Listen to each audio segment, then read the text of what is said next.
suis censé modérer cette première partie, donc on va commencer nos travaux et j'ai le plaisir donc de vous présenter Daniel Finch-Reis de l'Università Ca' Foscari di Venezia. Daniel è a présent assegnista di ricerca à Ca' Foscari de Venise. C'est un très cher ami de l'Università Cattolica et donc aussi de l'atelier Oikos de Bénédicte à Perpignan. Il a travaillé en particulier sur la littérature française francophone du 19e siècle.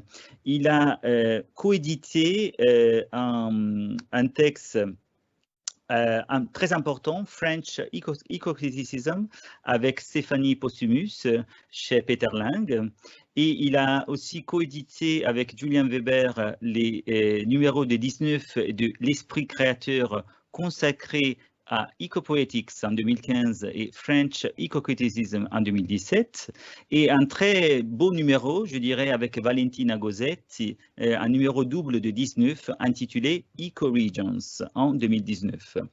Et le titre donc de sa communication d'aujourd'hui est Les oiseaux en tant que bio-indicateurs dans les fleurs du mal et The Wasteland. À toi la parole, Daniel. Grazie Davide, mi fa molto piacere essere qua oggi e sono molto riconoscente prima di tutto a tutte le persone che sostengono questa iniziativa, tra cui Eliana Guzman, Marisa Verna, ciao, e l'assistenza tecnica dell'Università Cattolica, sì, un posto meraviglioso che sì, ricordo adesso come sì, una cosa lontanissima nel 2019, però ecco sì, siamo qua et andiamo avanti così. Et puis c'est avec grand plaisir que je remercie tout particulièrement Benéméan et David Evago pour cette invitation qui représente, oui c'est vrai, l'évolution, disons, d'une collaboration qui date déjà d'une demi-décennie.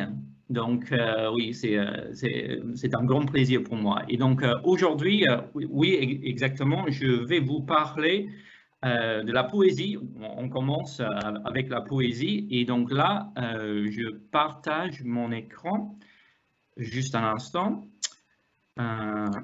Et nous voilà. OK, donc là, ce que vous voyez là, ça marche toujours, j'espère. Oui, voilà. Oui, on voit la première diapo. Excellent, excellent. Donc ici, vous pouvez voir Charles Baudelaire. Oui, voilà, c'est un dessin de Google qui date de 2013. Et j'aimerais bien commencer aujourd'hui, en fait, avec un peu de participation. Donc, je vous invite toutes et tous à utiliser le site Mentimeter, c'est-à-dire si vous tapez sur votre ordinateur www.menti.com et là, vous aurez la possibilité de mettre 3 mots, 3 phrases, ce que vous pensez, ce que vous ressentez par rapport à cette image. Donc, je ne vous dis rien pour l'instant à propos du poète, des êtres plus qu'humains qui y figurent, mais juste pour avoir une idée comme point de départ, pour apprécier, disons, cette vision de Baudelaire de la part de l'entreprise de Google. Ce qui m'a pas mal impressionné en fait à cette époque-là.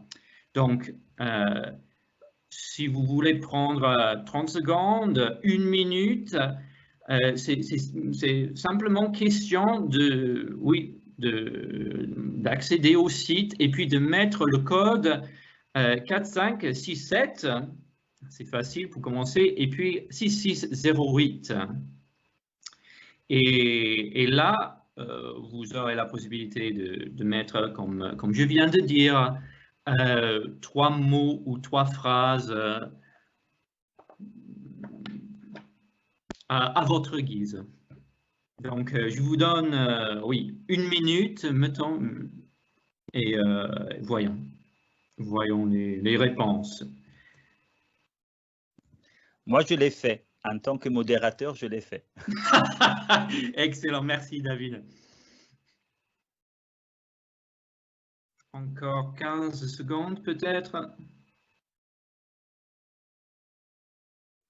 Bon, alors voyons.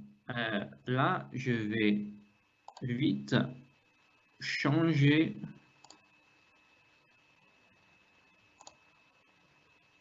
Voilà. Et voilà les premières réponses. On a cette réponse-là.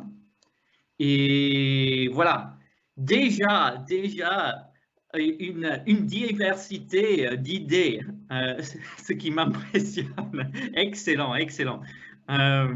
Et là, on a évidemment, oui, voilà, on a l'importance de la poésie, de la mélancolie, la fraîcheur, la liminalité, la quiétude. L'idéal, évidemment, un mot bien baudelairien, merci. Et puis, mais aussi, évidemment, là, on se concentre sur des détails comme le ciel, comme l'aspect... en fait, ce qui m'intéresse beaucoup ici, en fait, c'est la phrase en anglais « good boy ».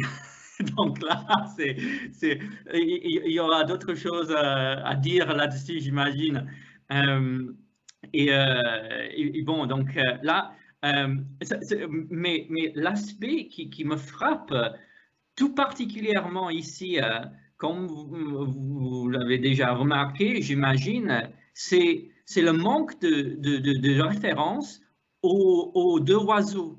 En fait, il y a, voilà, où sont les oiseaux ici?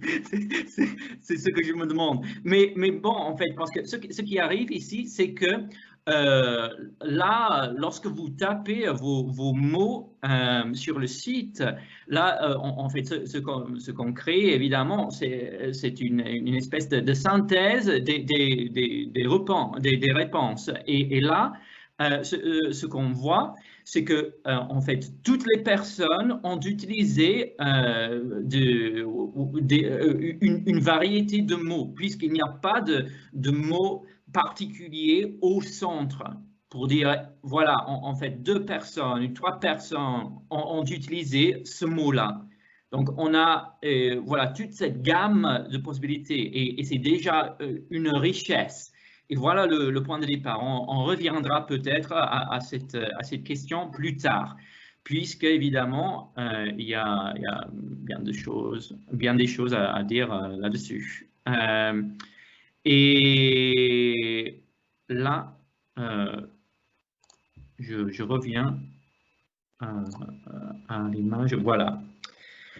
OK, donc, oui, juste pour commencer, évidemment, ce qui m'est arrivé là, pendant la pandémie, c'est que j'avais, en fait, au début de ces discussions à propos d'une journée d'études, en fait, c'est un sujet qui me passionne, voilà, parce que c'est très important, en fait, de tisser des liens entre la France et l'Italie en ce moment, et pour ne pas parler du Royaume-Uni, évidemment, et voilà, oui, laissons en fait ce sujet à côté pour l'instant, mais voilà, donc là, j'avais l'intention de parler d'un autre sujet, d'un autre thème, mais peu à peu, je me suis orienté vers la question des oiseaux, parce que là, au moment où j'ai commencé à relire Eliot et Baudelaire, je me demandais s'il y avait quelques possibilités de penser avec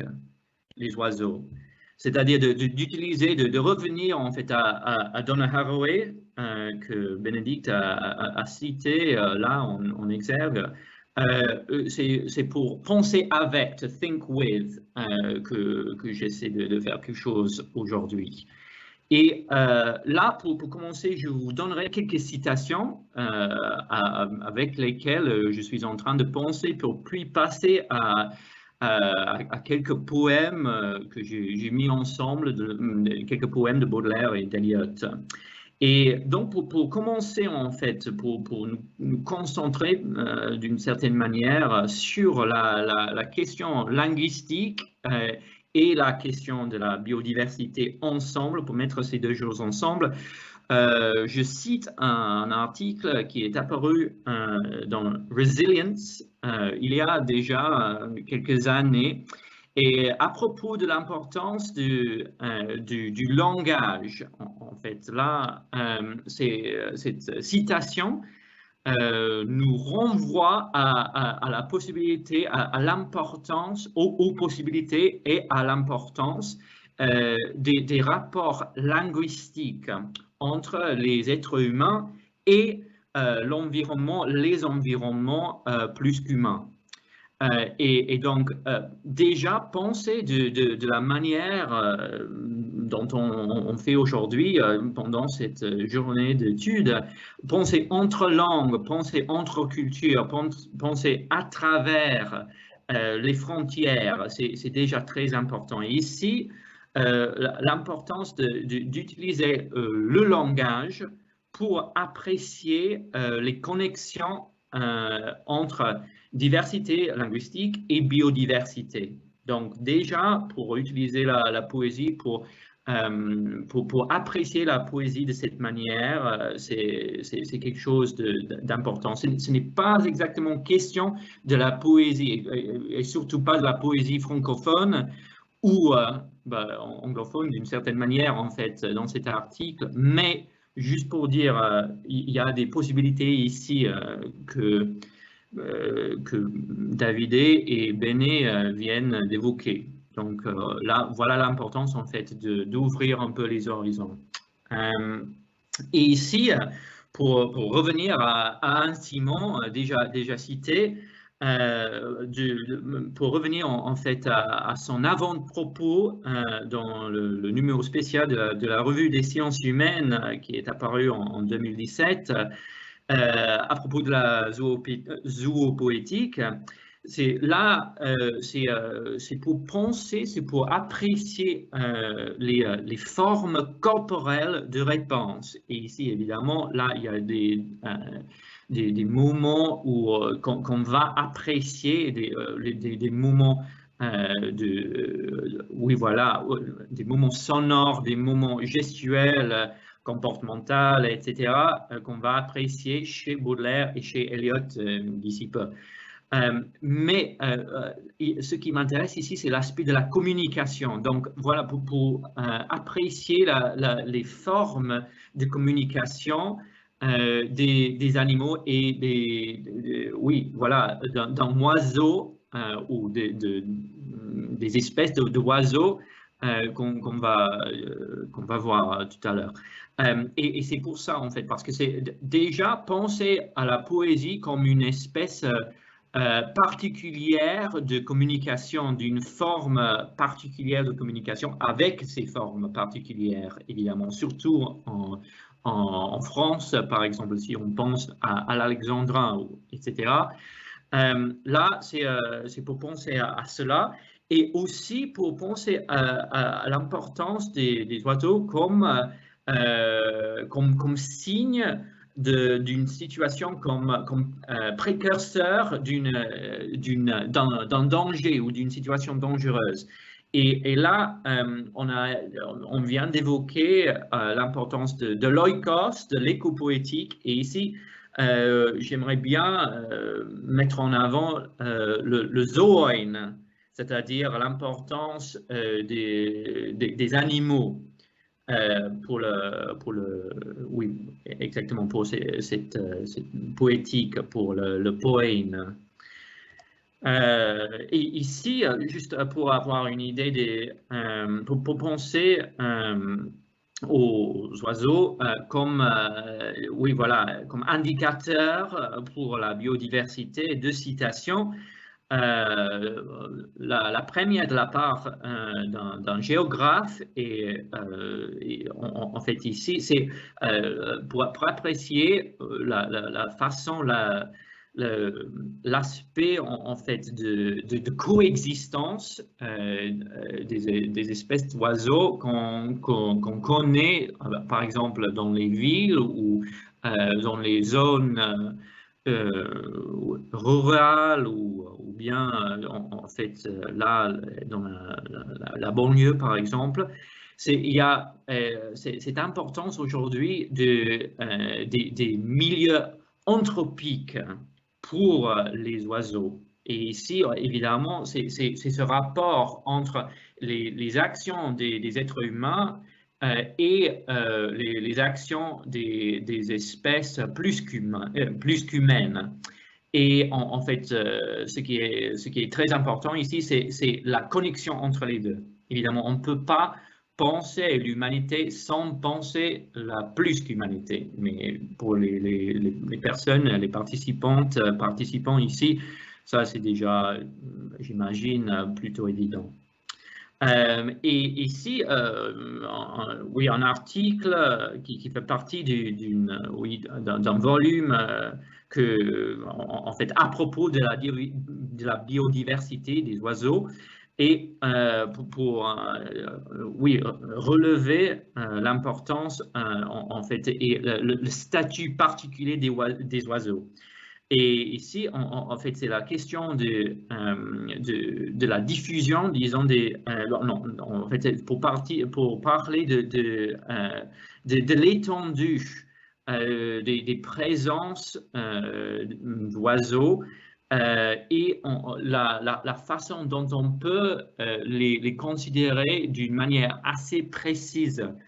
Puisque par rapport, par exemple, aux espèces végétales, on a un numéro, un taux d'oiseaux assez circonscrit, assez particulier, assez facile à gérer d'un point de vue taxonomique et psychologique et autres. Et puis évidemment la valeur symbolique en fait qui fait partie des cultures humaines de toute espèce depuis des années, depuis des siècles, etc. Et ici, juste pour donner une idée du contexte éco-critique, ici on a l'avant-propos de Lucile qui est apparu dans le numéro spécial de l'Esprit créateur en 2006, qui évoque à cette époque-là l'importance ou la naissance, l'évolution d'une éco-critique francophone ou française, voilà. Juste pour dire, c'est l'un des premiers numéros consacrés à cette question d'un point de vue francophone. Et là, elle évoque déjà l'importance des limites en ce qui concerne la compréhension de la présence d'autres espèces. Et évidemment, là, elle évoque les oiseaux, ainsi que les insectes et les animaux domestiques. Et là en fait, là où on a cette expérience assez particulière, assez partielle, disons, du monde plus qu'humain, et là, ce qu'elle évoque, c'est l'importance d'agir, et donc de comprendre, en fait, là, qu'on arrive à un moment charnière, et là, c'est question de comprendre comment agir, comment répondre à cette situation, et pour apprécier les présences qu'on connaît déjà, et à partir de ça, apprécier à une échelle plus grande les autres espèces et la crise climatique, etc. Et ici, un bel article, en fait, si c'est un thème qui vous intéresse, je vous le conseille vivement. Un article qui est apparu il y a 3 ans, là maintenant, à propos de l'importance des oiseaux pour, comme j'ai déjà évoqué, pour apprécier les connexions entre certaines parties, certaines expériences du monde. Et non seulement celles humaines. Ici, évidemment, on évoque l'importance d'écouter les oiseaux, d'entendre en fait ce qui nous communiquent les oiseaux. Par exemple, pour comprendre ce qui arrive de loin. Donc là, on évoque l'importance en fait des tempêtes qui arrivent. Et donc là, si on regarde de près les oiseaux, si on apprécie le comportement des oiseaux, c'est non seulement pour avoir une connaissance plus profonde du monde plus qu'humain, mais pour avoir une appréciation de la manière dont de sa propre protection d'une certaine façon, c'est-à-dire pour dire oui voilà en fait les oiseaux sont là comme indicateurs pour la biodiversité, mais non seulement pour les catastrophes supposées naturelles, soi-disant naturelles, etc. Mais bon, c'est une autre chose. Et pour finir avec les citations ici, avant de passer au poème, juste pour vous donner une idée oui, voilà, du champ d'études, oui, voilà, par rapport à Baudelaire et à Eliot. Il y a un article qui est apparu dans la Revue d'Histoire littéraire de la France il y a 5 ans à propos de l'oiseau romantique. Et ici, on évoque l'importance du caractère double de l'oiseau, c'est-à-dire l'oiseau se meut dans un espace double, céleste et terrestre. Et Bénédicte a évoqué l'importance de passeurs, de travailler, de penser, de connaître ces espèces ou ces scénarios où on trouve des liens pour penser, oui, voilà, pour penser d'une manière, pour penser à travers les échelles de l'expérience humaine, plus qu'humaine, et pour penser à une échelle planétaire. Là, il y a déjà au 19e siècle, chez les romantiques, ça c'est quelque chose d'assez évident. Et donc c'est pour récupérer, pour revenir à ce discours-là que je propose, Baudelaire en particulier. Et là, dernière citation ici, c'est un article à propos d'Eliot et de l'importance, en fait, d'un oiseau en particulier. Peut-être que c'est un oiseau que vous connaissez déjà par rapport à la poésie d'Eliot. Oui, l'importance, en fait, de la, oui, voilà, de la grive ermite. Et sa musique, son chant, mais non seulement, pour comprendre, pour avoir cette liminalité, évidemment, c'est un mot qui a figuré déjà dans les réponses au dessin de Google il y a quelques minutes. Et ici, en fait, c'est pas seulement la nature liminaire de la grive ermite pour l'oiseau lui-même, mais aussi pour la poésie. Donc, penser avec, pour revenir à Haraway. Et ici, évidemment, Benthel évoque, utilise en fait cette belle expression threshold au lieu de threshold. Et voilà, c'est quelque chose qui m'a plu. Donc voilà, je vous l'offre comme ça. Donc pensons avec les thresholds.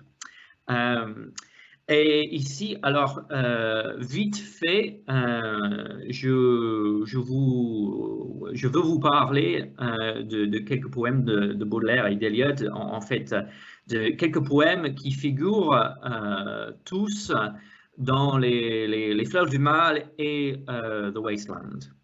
Et ici, j'ai mis ensemble 2 poèmes pour chaque diapo, juste pour donner des pistes de réflexion. Ce n'est pas pour donner des réponses concrètes ou pour dire, voilà, fin de la discussion, on met ensemble ces poèmes. En fait, c'est pour évoquer des constellations d'une manière plutôt malarmienne, pour apprécier l'importance des oiseaux pour Eliot dans le sillage de Baudelaire, mais aussi pour repenser les oiseaux baudelairiens à travers le prisme d'Eliot, parce que évidemment il y a des moments là où il y a des correspondances.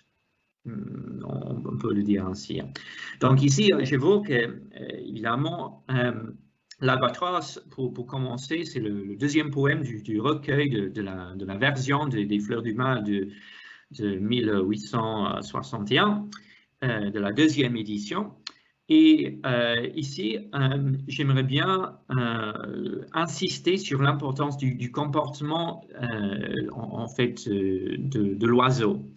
Et c'est le cas pour les citations en général, en fait. C'est pas question d'étudier les moments, les interactions avec les êtres humains en particulier, en tant que... voilà, parce qu'évidemment, ce poème, l'Albatros, là, c'est question en fait des marins et le comportement de l'albatros et le rapport entre l'oiseau et le poète. Mais ici, c'est juste pour insister sur les caractéristiques de l'oiseau là où il vole. Et pour comprendre en fait la façon dont le poème nous invite à repenser le monde. Et ici, par exemple, les nuées, la tempête, à travers la présence d'un oiseau principal. Et ici, 2e citation, en fait, toutes les citations d'Eliot sont très courtes, hein, puisque là, en fait, ce qu'il évoque la plupart du temps, c'est l'aspect sonore des oiseaux. Et ici, les mouettes d'Eliot qu'il évoque dans Death by Water, en fait, c'est pour repenser et la manière dont on s'approche des oiseaux. Puisque, par exemple, là où on regarde les oiseaux, où on entend les oiseaux, les expériences sont plutôt différentes, n'est-ce pas? Et les mouettes oui, ont un certain caractère pour notre imagination, qui n'est pas, qui n'a presque rien à voir avec le caractère d'un albatros, par exemple. Et c'est juste pour penser, en fait, pour réfléchir un peu à ce qui nous arrive là lorsqu'on entend ce vers, c'est-à-dire « the cry of gulls ». Parce que c'est non seulement l'idée qui nous arrive, en fait, la poétique des mouettes qui nous arrive en tête, mais aussi l'expérience du vers lui-même, c'est-à-dire the cry, et en fait ce qu'on entend là. Deuxième, voilà, en fait, deuxième groupe de poèmes, disons. Ici, c'est un voyage à Cythère que je cite. Et ici, en fait, c'est une expérience un peu difficile, disons, par rapport aux oiseaux, puisqu'en fait, on a ces pendus, ce pendu en particulier, et les oiseaux qu'ils mangent. Et en fait, là, on comprend en fait cet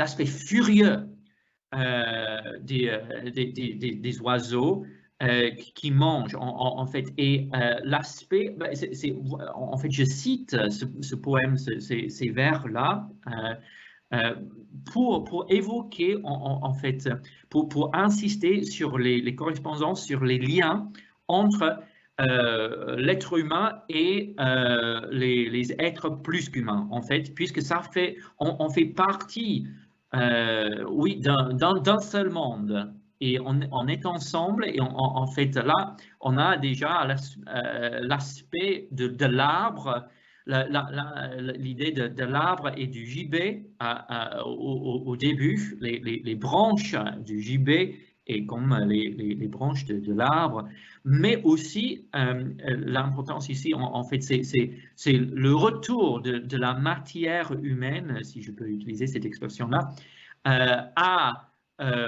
vers les cycles du monde plus qu'humain à travers les oiseaux.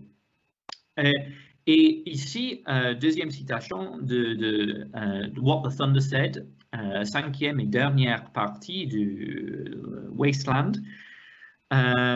Ici, c'est la grille vermite et de nouveau le chant des grilles vermites, les arbres, et juste pour penser en fait à cette connexion entre le gibet et les arbres d'Eliot et la présence des oiseaux là. Mais aussi, et en fait c'est très important pour Eliot en fait, c'est l'insistance sur cette manière d'évoquer l'expression, pour utiliser les termes d'Anne Simon que j'ai évoqués, les expressions corporelles, les expressions gestuelles, les expressions sonores des oiseaux. Et là, on pourrait en parler plus tard. Drip, drop, drip, drop, drop, drop, drop. Fantastique. Troisième groupe, et ici on a les hiboux, et ce qui m'intéresse ici, c'est l'aspect silencieux et le regard en fait des oiseaux ici. En fait, l'importance, c'était cette idée de la manière dont on ne comprend pas les oiseaux. Ici, en fait, évidemment, on a cette idée des oiseaux comme dieux étrangers. Et là, en fait, la rime entre ranger et étranger insiste sur cette masse d'oiseaux inscrutables. Et là, en fait, ce que je vous propose, en fait, c'est de comprendre, oui, voilà, d'avoir une idée de cette manière dont on réussit à comprendre plutôt, de façon plutôt partielle les oiseaux, mais ça, en fait, c'est le manque de compréhension, en fait, qui nous aide à arriver à un point plus profond de la discussion. En fait, là, ce moment de compréhension et de manque de compréhension. Et en fait, cette idée de méditation ici. Et une autre citation de What the Thunder Said, c'est le coq, et de nouveau le chant, l'aspect sonore du coq ici, cocorico, cocorico. Et ce qui m'intéresse, c'est qu'il y a une espèce de dissonance.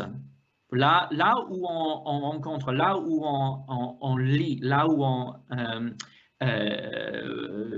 fait face à ces moments sonores, ces expressions aviaires, c'est que là, évidemment, il y a un moment où on reconnaît cette espèce de communication, mais aussi on ne réussit pas à comprendre cette communication, ce discours, disons, mettons la question ainsi, cet aspect de l'oiseau. Et de nouveau, la compréhension, manque de compréhension. Et ici, dernier groupe de citations, et là, je vais conclure. Peut-être que c'est l'oiseau le plus connu de Baudelaire et l'oiseau le plus connu d'Eliot. On pourra en parler d'ici peu, mais évidemment, on a le cygne et le rossignol. Et ici, juste pour parler du poème qui figure au cœur des tableaux parisiens de l'édition de 1861, le cygne, poème, oui voilà, en fait, qui inspire encore et toujours de nombreuses lectures.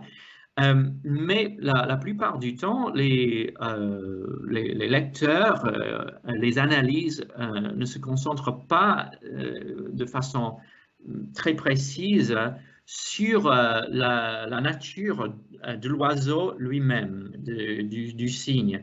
Et ici, c'est juste pour évoquer l'importance des pieds, du plumage et du bec et des ailes. Et évidemment, on peut ici comprendre un aspect de nouveau, un aspect poétique, c'est-à-dire une correspondance entre oiseau et poète démiurge. Mais non seulement, puisque ici, c'est l'idée de la ville comme désert. Et ici, là, ce que j'aimerais bien évoquer en ce qui concerne la biodiversité en particulier, c'est l'aspect de la biodiversité des villes. En fait, là où on voit des oiseaux en ville, mais en fait, la présence d'un cygne, une présence assez inattendue, inouïe, en fait, là, sa présence nous fait comprendre le manque d'une certaine biodiversité, puisqu'il y a des espèces qui sont bien présentes, c'est évident, mais ce rencontre est quelque chose d'impressionnant. Voilà. Et en ce qui concerne le rossignol, juste pour mettre ensemble l'idée du désert de la ville et du désert d'Eliot dans Game of Chess.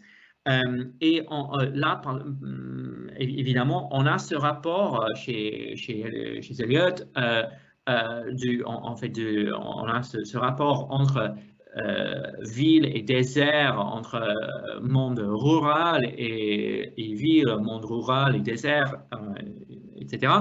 Et en fait, c'est la voix du rossignol qui importe ici, en fait, et c'est la façon dont on retrouve les échos. Donc, déjà Benet et David ont parlé de manière très évocatrice de l'importance d'une éco-poétique.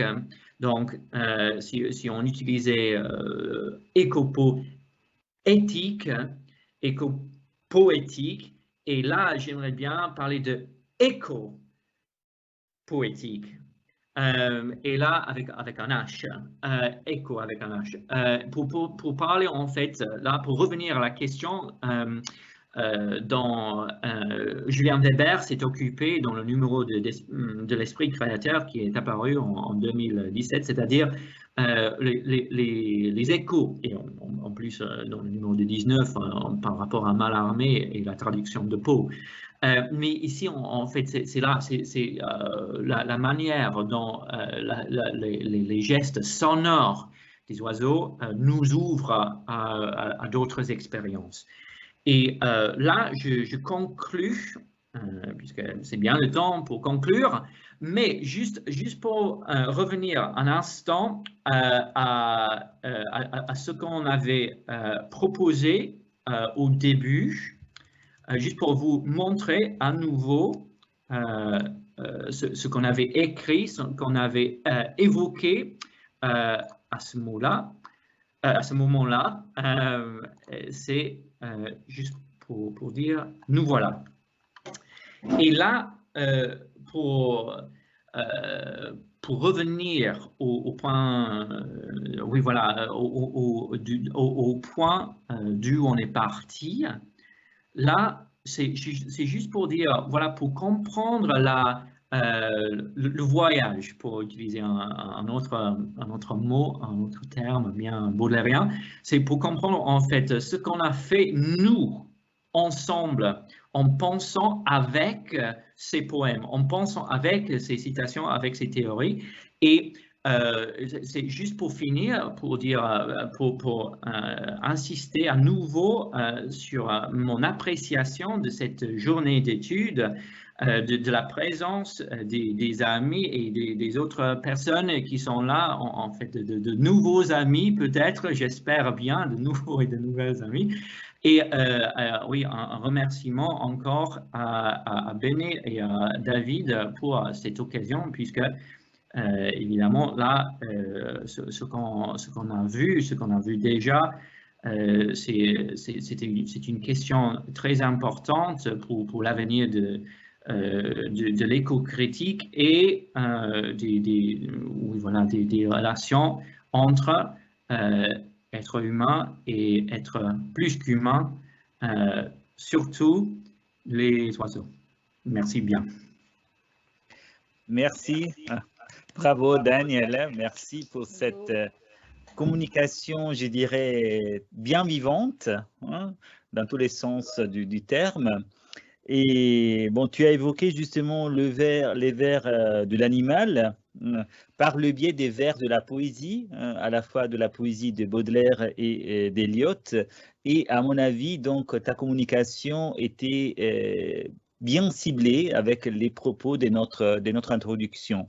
Alors, on a là, j'espère, encore 2-3 minutes avant notre pause pour quelques questions. Donc, j'ouvre un petit peu le débat. Alors, vous pouvez utiliser la conversation, c'est-à-dire le chat, pour poser des questions, par exemple, ou sinon, vous pouvez aussi ouvrir votre micro. Il y a avec nous une assistance technique qui va nous aider. Donc, on aura le temps, je crois, pour deux questions maximum. Mais évidemment, on pourra continuer par la suite au cours de notre journée.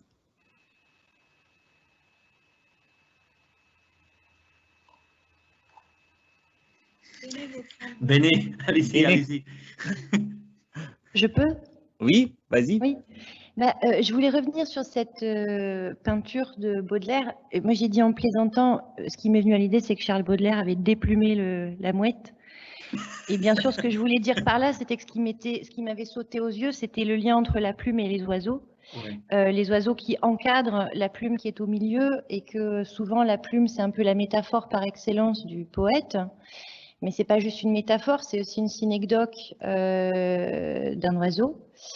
Et il se trouve que si les oiseaux nous inspirent autant et qu'il y a autant de fascination et d'attachement émotionnel, voire de délire parfois romantique sur notre lien avec les oiseaux, c'est bien sûr parce qu'ils chantent. Donc il me semble que la plume ici qui est au centre, et on voit bien les ailes, etc. Voilà, moi ce que j'ai vu, c'est vraiment un tableau de l'inspiration éco-poétique de Charles Baudelaire, dont la plume serait une métonymie ou une synecdoque, selon comment on voit les choses.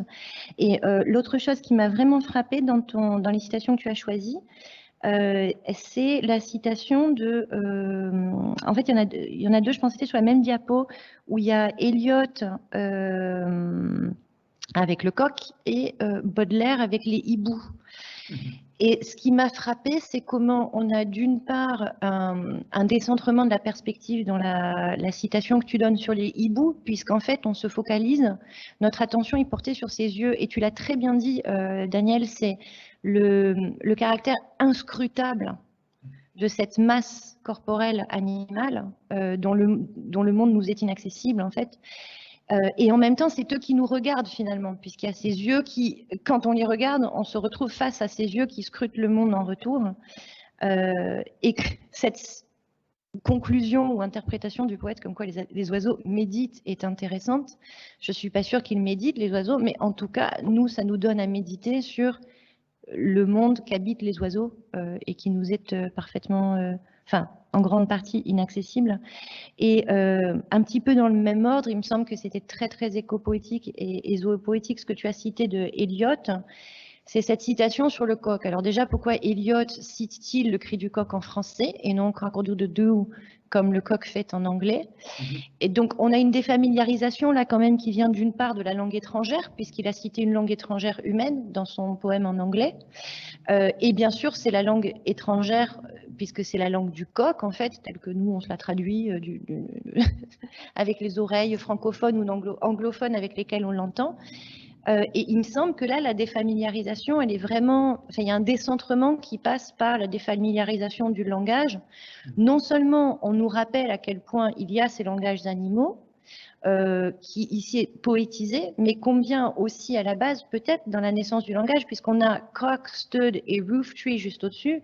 Bien sûr que le mot coq lui-même, on ne peut pas ne pas remarquer le rapport onomatopéique, désolé pour Saussure et l'arbitraire du signe, entre le cri du coq et le mot coq que nous avons inventé pour désigner l'animal qui fait ce cri-là.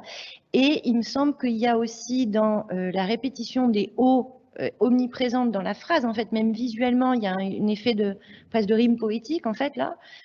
Only a cock stood on the roof tree, et on a des O partout, des O qui se redoublent, des voyelles qui se redoublent, et en fait, du coup, il me semble que c'est même le langage humain ici qui est défamiliarisé, c'est-à-dire que moi, quand je regarde finalement ces deux petits vers, j'éprouve une expérience totalement défamiliarisante et finalement zoopoétisante de la langue, où je suis ramenée vraiment à la matière la plus sonore, visuelle aussi, hein, bien sûr, du langage. Il y a quelque chose de très très matériel dans cette citation qui pourrait être, sans faire de vilain jeu de mots, toute bête au départ. Voilà. Il y a aussi Marisa Verne qui voulait peut-être poser une question. Et après, Daniel, tu auras le temps d'une petite réplique parce que les temps passent vite, malheureusement. Bon, je ne sais pas si c'est véritablement une question. Et c'est à propos du cygne dont Daniel a justement dit on prête peu d'attention à sa nature d'oiseau. Ben, il me semble que, je ne sais pas si tu as pris en considération l'épisode qui est probablement derrière, qui a aussi inspiré Baudelaire, c'est-à-dire les cygnes, la ménagerie qui était là, et les cygnes en cage que l'on vendait, malheureusement, excusez-moi.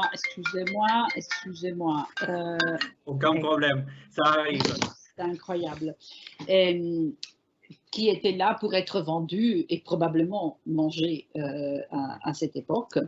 Et que Baudelaire a remarqué, c'est-à-dire cela lui a paru comme quelque chose, il s'est identifié à cet oiseau prisonnier qui va être mangé. Et la distance entre le cygne et cet albatros qui vole, etc.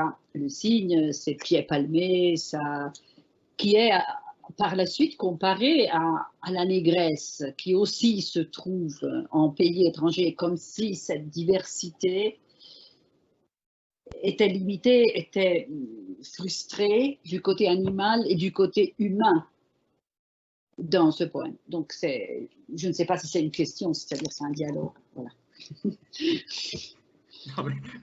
Merci en tout cas. Oui, voilà.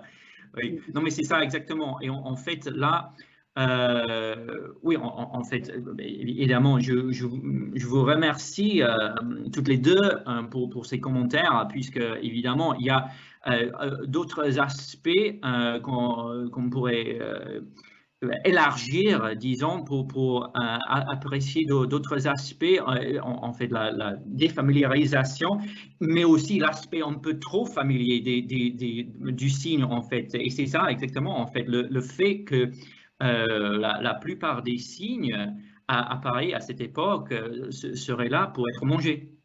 C'est ça, exactement, pour les ménageries ou pour être mangés. Et donc, ça, c'est comme, voilà, c'est un autre discours, là, mais là, l'importance de la place du carrousel, etc. Et évidemment, juste pour dire, pour faire un peu de pub, pour un beau volume, un volume très inspirateur, en fait, que je viens d'en faire un résumé pour 19th Century French Studies. C'est le volume que Marisa a coédité. Paris, un lieu commun.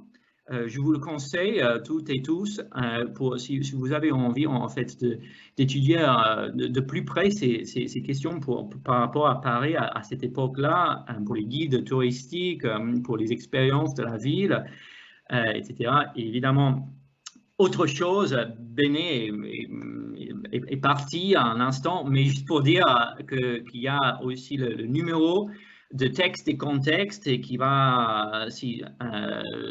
est sous presse en ce moment, qui fait partie, en fait, qui offre les actes de la conférence qui a eu lieu à Perpignan en 2019 à propos du sauvage urbain.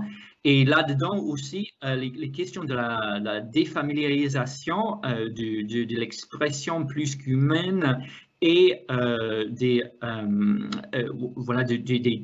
manières de penser, de penser à ces questions d'une manière transversale, de penser d'une manière francophone, anglophone, hispanophone, et de faire des comparaisons. Là, c'est juste pour dire, voilà, ça m'a fait plaisir en fait d'y participer pour la préface, puisque c'est déjà un numéro impressionnant. Mais là, évidemment, il faut conclure, puisque c'est le moment. Mais juste là, je vois quelques commentaires. Donc, je remercie aussi Elisa, Sophie, Hélène, pour les commentaires. Merci.